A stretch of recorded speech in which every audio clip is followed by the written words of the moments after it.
Kali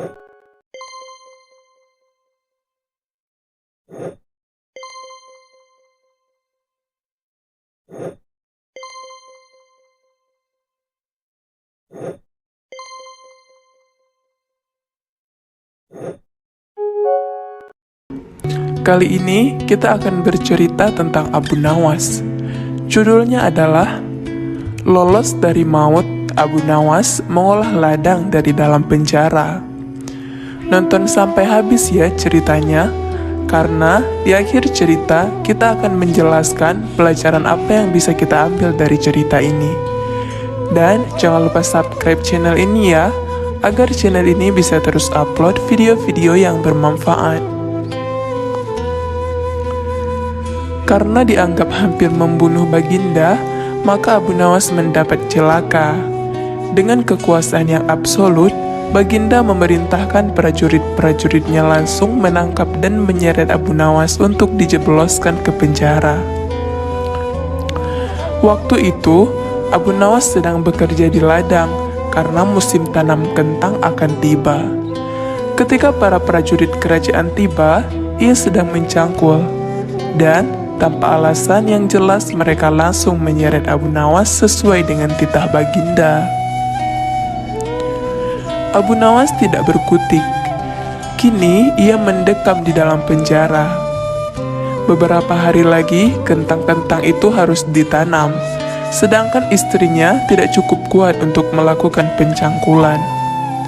Abu Nawas tahu bahwa tetangga-tetangganya tidak akan bersedia membantu istrinya, sebab mereka juga sibuk dengan pekerjaan mereka masing-masing. Tidak ada yang bisa dilakukan di dalam penjara kecuali mencari jalan keluar. Seperti biasa, Abu Nawas tidak bisa tidur dan tidak enak makan. Ia hanya makan sedikit. Sudah 2 hari ia meringkuk di dalam penjara, wajahnya murung. Hari ketiga, Abu Nawas memanggil seorang pengawal. "Bisakah aku minta tolong kepadamu?" kata Abu Nawas membuka pembicaraan. "Apa itu?" kata pengawal itu tanpa gairah. "Aku ingin pinjam pensil dan selembar kertas. Aku ingin menulis surat untuk istriku. Aku harus menyampaikan sebuah rahasia penting yang hanya boleh diketahui oleh istriku saja." Pengawal itu berpikir sejenak, lalu pergi meninggalkan Abu Nawas. Ternyata pengawal itu menghadap Baginda Raja untuk melapor. Mendengar laporan dari pengawal, Baginda segera menyediakan apa yang diminta Abu Nawas. Di dalam hatinya, Baginda bergumam, mungkin kali ini ia bisa mengalahkan Abu Nawas. Kemudian, Abu Nawas menulis surat yang berbunyi, "Wahai istriku, janganlah engkau sekali-kali menggali ladang kita, karena aku menyembunyikan harta karun dan senjata di situ. Dan tolong jangan bercerita kepada siapapun." Tentu saja surat itu dibaca oleh Baginda, karena beliau ingin tahu apa sebenarnya rahasia Abu Nawas. Setelah membaca surat itu, Baginda merasa puas dan langsung memerintahkan beberapa pekerja istana untuk menggali ladang Abu Nawas. Dengan peralatan yang dibutuhkan, mereka berangkat dan langsung menggali ladang Abu Nawas. Istri Abu Nawas merasa heran. Mungkinkah suaminya minta tolong pada mereka? Pertanyaan itu tidak terjawab karena mereka kembali ke istana tanpa pamit. Mereka hanya menyerahkan surat Abu Nawas kepada istrinya. 5 hari kemudian, Abu Nawas menerima surat dari istrinya. Surat itu berbunyi, "Mungkin suratmu dibaca sebelum diserahkan kepadaku, karena beberapa pekerja istana datang ke sini 2 hari yang lalu. Mereka menggali seluruh ladang kita. Lalu, apa yang harus kukerjakan sekarang?" Rupanya, istri Abu Nawas belum mengerti muslihat suaminya. Tetapi, dengan bijaksana, Abu Nawas membalas, "Sekarang, engkau bisa menanam kentang di ladang tanpa harus menggali, wahai istriku." Kali ini, Baginda tidak bersedia membaca surat Abu Nawas lagi. Baginda makin mengakui keluar biasaan akal Abu Nawas. Bahkan di dalam penjara pun Abu Nawas masih bisa melakukan pencangkulan. Abu Nawas masih mengeram di penjara. Namun begitu, Abu Nawas masih bisa menyelesaikan pekerjaannya dengan memakai tangan orang lain. Baginda berpikir. Sejenak kemudian, beliau segera memerintahkan sipir penjara untuk membebaskan Abu Nawas. Baginda Raja tidak ingin menanggung risiko yang lebih buruk, karena akal Abu Nawas tidak bisa ditebak. Bahkan di dalam penjara pun Abu Nawas masih sanggup menyusahkan orang. Keputusan yang dibuat Baginda Raja untuk melepaskan Abu Nawas memang sangat tepat. Karena bila sampai Abu Nawas bertambah sakit hati, maka tidak mustahil kesusahan yang akan ditimbulkan akan semakin gawat. Kini, hidung Abu Nawas sudah bisa menghirup udara kebebasan di luar penjara. Istri Abu Nawas menyambut gembira kedatangan suami yang selama ini sangat dirindukan. Abu Nawas juga riang gembira, apalagi melihat tanaman kentangnya yang akan membuahkan hasil yang bisa dipetik dalam waktu dekat. Abu Nawas memang girang bukan kepalang, tetapi ia juga merasa gundah. Bagaimana Abu Nawas tidak merasa gundah gulana? Sebab Baginda sudah tidak lagi memakai perangkap untuk memenjarakan dirinya, tetapi Baginda Raja langsung memenjarakannya. Maka tidak mustahil bila suatu ketika nanti Baginda langsung menjatuhkan hukuman pancung. Abu Nawas yakin bahwa saat ini Baginda pasti sedang merencanakan sesuatu. Abu Nawas menyiapkan payung untuk menyambut hujan yang akan diciptakan Baginda Raja. Pada hari itu, Abu Nawas mengumumkan dirinya sebagai ahli nujum atau tukang ramal nasib. Sejak membuka praktik ramal-meramal nasib, Abu Nawas sering mendapat panggilan dari orang-orang terkenal. Kini, Abu Nawas tidak saja dikenal sebagai orang yang handal dalam menciptakan gelak tawa, tetapi juga sebagai ahli ramal yang jitu. Mendengar Abu Nawas mendadak menjadi ahli ramal, maka Baginda Raja Harun Ar-Rasyid merasa khawatir. Baginda curiga, jangan-jangan Abu Nawas bisa membahayakan kerajaan. Maka, tanpa pikir panjang, Abu Nawas pun ditangkap. Abu Nawas sejak semula yakin Baginda Raja kali ini berniat akan menghabisi riwayatnya. Tetapi Abu Nawas tidak begitu merasa gentar. Mungkin Abu Nawas sudah mempersiapkan tameng. Setelah beberapa hari meringkuk di dalam penjara, Abu Nawas digiring menuju tempat kematian. Tukang penggal kepala sudah menunggu dengan pedang yang baru diasah. Abu Nawas menghampiri tempat pemenggalan dengan amat tenang. Baginda merasa kagum terhadap ketegaran Abu Nawas. Tetapi, Baginda juga bertanya-tanya dalam hatinya, mengapa Abu Nawas begitu tabah menghadapi detik-detik terakhir hidupnya. Ketika Algojo sudah siap mengayunkan pedang, Abu Nawas tertawa-tawa sehingga Baginda menangguhkan pemancungan. Beliau bertanya, "Wahai Abu Nawas, apakah engkau tidak merasa ngeri menghadapi pedang Algojo?" "Ngeri, tuanku yang mulia, tetapi hamba juga merasa gembira," jawab Abu Nawas sambil tersenyum. "Engkau merasa gembira?" tanya Baginda kaget. "Betul, Baginda yang mulia, karena tepat 3 hari setelah kematian hamba, maka Baginda pun akan mangkat menyusul hamba ke liang lahat, karena hamba tidak bersalah sedikit pun," kata Abu Nawas tetap tenang. Baginda gemetar mendengar ucapan Abu Nawas, dan tentu saja hukuman pancung dibatalkan. Dan Abu Nawas pun digiring kembali ke penjara. Baginda memerintahkan agar Abu Nawas diperlakukan istimewa. Malahan, Baginda memerintahkan supaya Abu Nawas disuguhi hidangan yang enak-enak. Tetapi Abu Nawas tetap tidak kerasa tinggal di penjara. Abu Nawas berpesan dan setengah mengancam kepada penjaga penjara bahwa bila ia terus-menerus mendekam dalam penjara, ia bisa jatuh sakit atau meninggal. Baginda Raja terpaksa membebaskan Abu Nawas setelah mendengar penuturan penjaga penjara. Cita-cita atau obsesi menghukum Abu Nawas sebenarnya masih bergolak. Namun, Baginda merasa kehabisan akal untuk menjebak Abu Nawas. Seorang penasehat kerajaan kepercayaan Baginda Raja menyarankan agar Baginda memanggil seorang ilmuwan ulama yang berilmu tinggi untuk menandingi Abu Nawas. Pasti masih ada peluang untuk mencari kelemahan Abu Nawas. Menjebak pencuri harus dengan pencuri, dan ulama dengan ulama. Baginda menerima usul yang cemerlang itu dengan hati bulat. Setelah ulama yang berilmu tinggi berhasil ditemukan, maka Baginda Raja menanyakan cara terbaik menjerat Abu Nawas.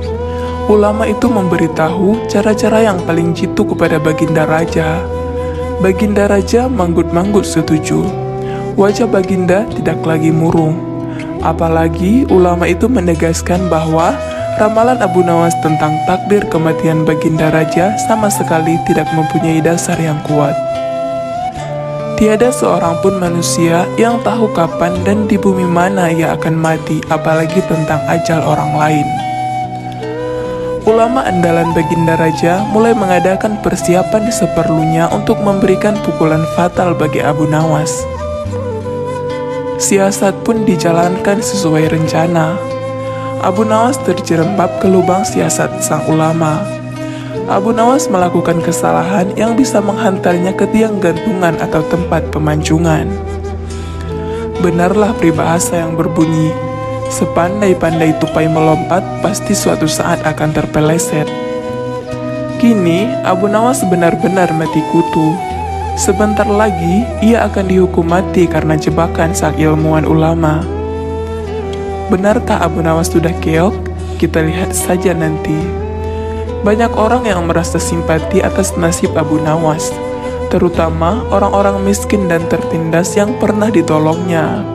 Namun, derai air mata para pecinta dan pengagum Abu Nawas tidak akan mampu menghentikan hukuman mati yang akan dijatuhkan.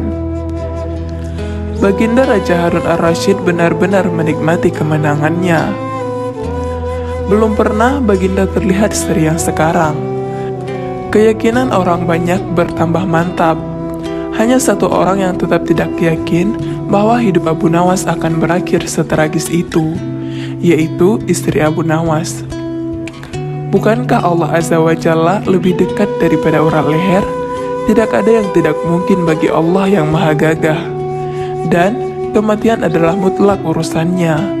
Semakin dekat hukuman mati bagi Abu Nawas, orang banyak semakin resah. Tetapi bagi Abu Nawas malah sebaliknya. Semakin dekat hukuman bagi dirinya, semakin tegar hatinya.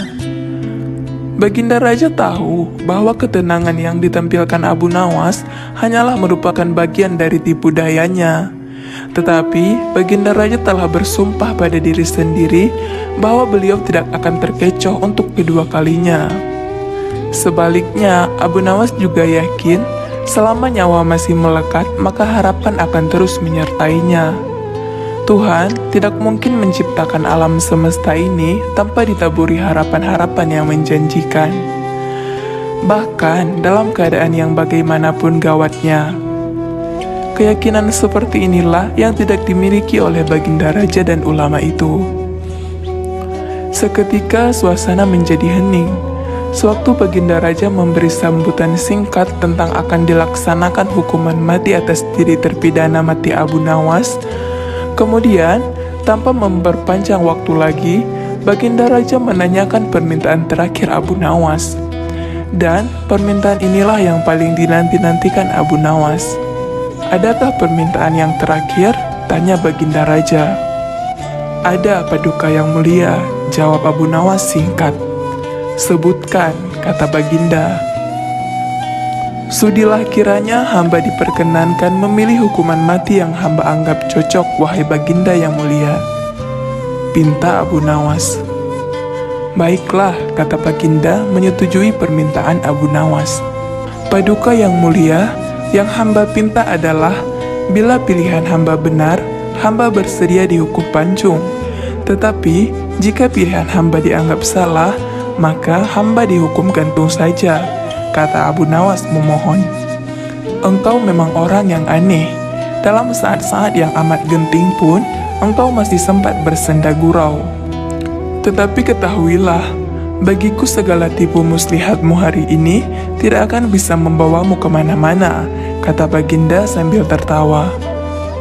Hamba tidak bersenda gurau paduka yang mulia, kata Abu Nawas bersungguh-sungguh. Baginda makin terpingkal-pingkal. Belum selesai Baginda Raja tertawa-tawa, Abu Nawas berteriak dengan nyaring, hamba minta dihukum pancung. Semua yang hadir kaget. Orang banyak belum mengerti mengapa Abu Nawas membuat keputusan begitu. Tetapi, kecerdasan otak Baginda Raja menangkap sesuatu yang lain, sehingga tawa Baginda yang semula berderai-derai mendadak terhenti. Kening Baginda bergenyit mendengar ucapan Abu Nawas. Baginda Raja tidak berani menarik kata-katanya karena disaksikan oleh ribuan rakyatnya. Beliau sudah terlanjur mengabulkan Abu Nawas menentukan hukuman mati yang paling cocok untuk dirinya. Kini, kesempatan Abu Nawas membela diri. Baginda yang mulia, hamba tadi mengatakan bahwa hamba akan dihukum pancung. Kalau pilihan hamba benar, maka hamba dihukum gantung. Tetapi, di manakah letak kesalahan pilihan hamba sehingga hamba harus dihukum gantung? Padahal, hamba telah memilih hukuman pancung. Olah kata Abu Nawas memaksa Baginda Raja dan ulama itu tercengang. Benar-benar luar biasa otak Abu Nawas ini. Rasanya tidak ada lagi manusia pintar selain Abu Nawas di negeri Baghdad ini.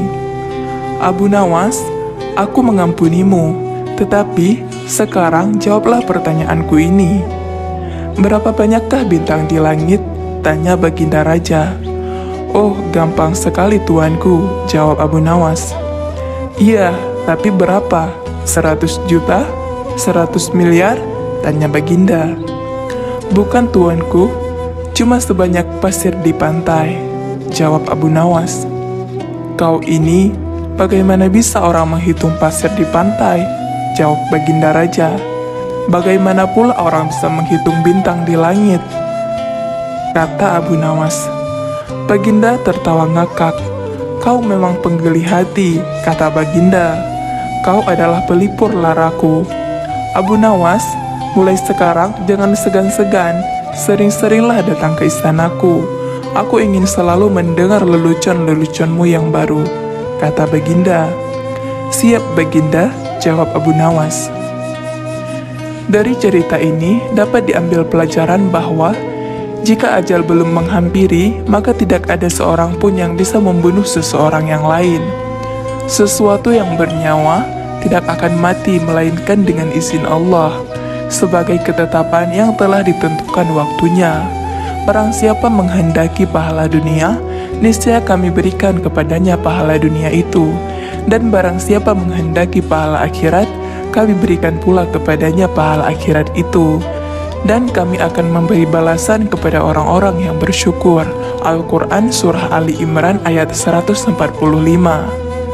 Sedang tidak boleh bagi seorang muslim menghadapkan dirinya pada kerusakan dan tidak boleh melangkahkan kakinya pada kematian. Berbeda antara orang yang taat pada Allah sehingga kehendak Allah terjadi padanya, dengan orang yang menentang Allah kemudian lari dari ketetapannya. Ajal seorang hamba adalah takdir dan tidak dapat dielakkan, dan takdirnya telah ditentukan. Maka itu tidak ada yang didahulukan atas apapun yang Allah akhirkan, dan tidak ada yang diakhirkan perihal apapun yang Allah dahulukan. Allah Subhanahu wa Ta'ala berfirman, tiap-tiap umat mempunyai batas waktu, maka apabila telah datang waktunya, mereka tidak dapat mengundurkannya barang sesaat pun, dan tidak dapat pula memajukannya. Al-Quran Surah Al-A'raf ayat 34. Dan rezeki para hamba itu dijamin, maka tidak ada yang dapat menghalangi untuk sesuatu yang diberikan Allah, dan tidak ada yang dapat memberi apa yang Allah halangi.